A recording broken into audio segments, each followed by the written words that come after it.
राक्षस के जाल से लड़की को बचाने युवक तो निकला था, लेकिन नियति को कुछ और ही मंजूर था। रास्ते में उसे एक सांप ने काट लिया। उसकी दर्द भरी पुकार सुनकर पास ही रहने वाला भेड़िया आया और उसे अपने गुफा में ले गया। उसकी पत्नी एक मनुष्य को देखकर डर गई। भेड़िए ने कहा, डरो मत, यह एक भला मनुष्य है, हमें इसकी जान बचानी होगी और इसका एक ही उपाय है। अगर पहाड़ के उस पार रहने वाली विषारिणियों के सिर का गूदा मिल जाए तो इसकी जान बच सकती है। भेड़िए ने देर किए बिना अपनी पत्नी से कहा, मैं अभी विषारिणी के पास जाता हूँ, तुम इस मनुष्य की देखभाल करती रहना। भेड़िया पहाड़ की दूसरी तरफ पहुंचा। वहां का दृश्य किसी दूसरी दुनिया जैसा था।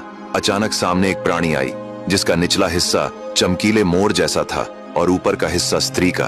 वह गरज कर बोली, कौन है जो विषारिणी की भूमि में पैर रखने की हिम्मत करता है? भेड़िया कांपते हुए बोला, हे देवियों, मैं आपकी शरण में आया हूँ। एक मनुष्य मर रहा है, कृपा करके उसकी मदद करें। विषारिणियों की टोली इकट्ठी हो गई।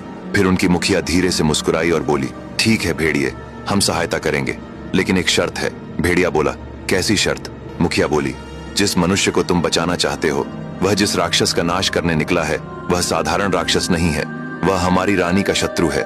राक्षस जब मरेगा तब तुम हमें उसका प्राण मृत्यु का चक्र लाकर दोगे। भेड़िया चौंक गया।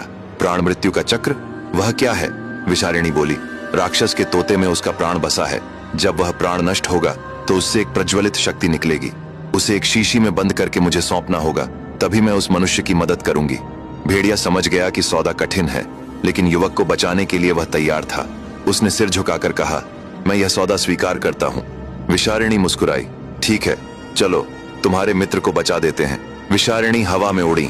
उनके चमकदार पंखों से रोशनी बरस रही थी। भेड़िया उन्हें अपनी गुफा की ओर ले आया। गुफा में सांसें टूटती हुई युवक पड़ा था। विषारिणी ने अपनी उंगली के नाखून से अपने सिर से थोड़ा सा नीला गूदा निकाला और युवक के घाव पर लगाया। क्षण भर में घाव से धुआं उठने लगा और फिर काला झर बाहर निकलकर जमीन पर टपकने लगा। अब आगे की कहानी जानने के लिए देखिए अगला भाग।